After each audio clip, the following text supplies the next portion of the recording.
Well, obviously, China has changed. It's one of the most extraordinary transitions in human history. When I first went there in 1985, the streets of Beijing were empty apart from thousands of bicycles. But my acquaintance with China began much, much earlier than 1985, when I was a schoolboy at a boarding school in Kent. We had a history master, at least he pretended to be a history master, a Lao She. He taught us for a year about China, about the history of the Chinese Republic, about Dr. Sun Yat-sen, about the warlords, the Japanese invasion, the triumph of the Communist Party. Your interest in China started My interest in China started then.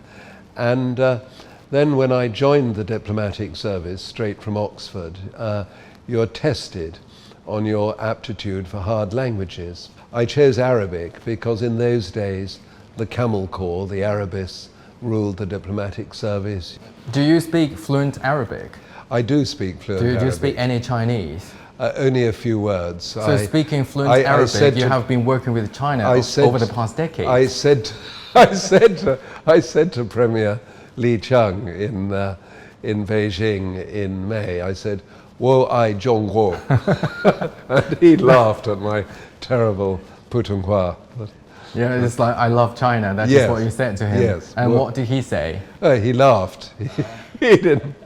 What is the reason behind your career choice of working with China back then? Well, I went into the Foreign Office. I did all sorts of jobs, working for the head of the Foreign Office, working as Chief of Staff for the Foreign Minister. China is a vast market. It's a very sophisticated market. Of course, there are challenges, the regulatory environment, language, culture. I think one area where China has made huge progress is in protecting foreign intellectual property. It used to be a worry if you went to China, you would have your intellectual property purloined in some way. That has been addressed by China very successfully. So it's a challenging market, but the rewards are enormous. China can transform your business. I mean, we had one member who made, I don't know if you know what a jukebox is, a little business outside Leeds in Yorkshire, where this man made electronic faux 1960s jukeboxes, and he was selling one a week. And then he got a phone call from China, "We want 50 a week." And this man has become a millionaire through selling jukeboxes to China. It's that sort of effect. So the two countries are complementary in many Very ways. much so. And we're sitting here in the city of London, this amazing view.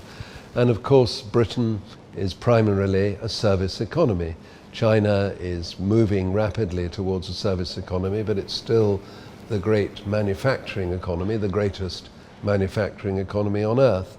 And also mutual trust is very important, apparently, and there are so many organizations that are trying their best to contribute to that, including the CBBC and CCCUK. Yes. And how do you think these two organizations are working together to very facilitate closely. trade ties? I mean, Mr. Feng Wenjian, who's also General Manager of the Bank of China here, he's a great friend of the UK. He's also a personal friend. He and I meet regularly, we talk even more often, we work together.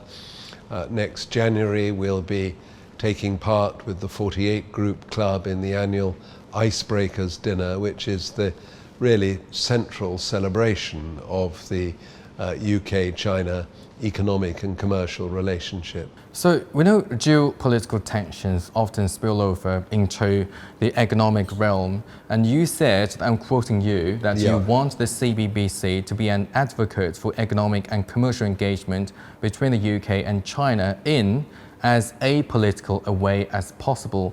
Does it suggest that it is not that easy? No, it hasn't been easy. We've had a difficult time. We've had I don't know, 5 prime ministers in the UK in almost as many years. We've had a Conservative Party ridden with tensions about attitudes to China. We've now got a government that I think, I hope, believe, almost know will be much more pragmatic to China. I'm very hopeful that we're entering, I wouldn't call it a golden era, but certainly a new era of pragmatic cooperation that is win-win in both sides' interests. And as a business professional, what are you expecting from you said new era, and we know the newly elected Labour government said it would reassess the UK's relations with China within 100 days of taking office. And what are you expecting from that? Well, I hope very much, and the Foreign Secretary has already said this, that we can resume engagement at the level of Cabinet Minister. We have goods and services to sell China. We have goods and services we need from China.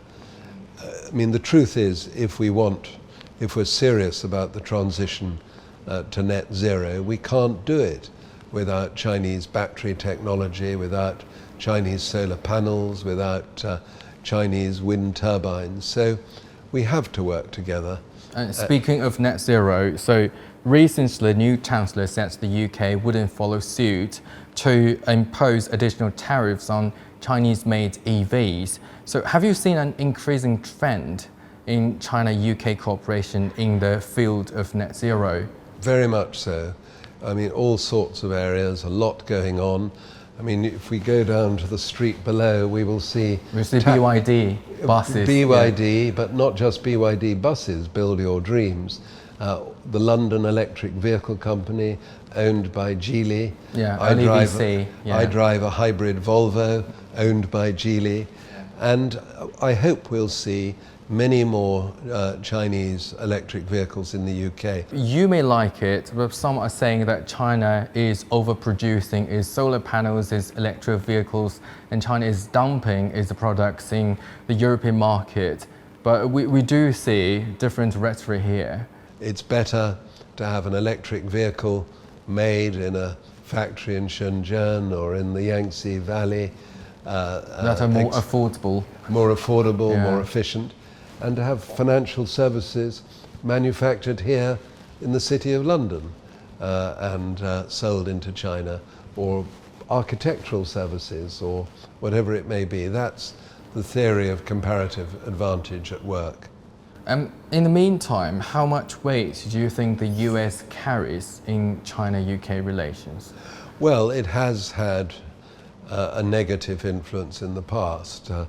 I've publicly said what is well known, that the second decision by the Boris Johnson's government to rip Huawei equipment out of the UK telecoms network wasn't driven by national security. It was driven by American pressure.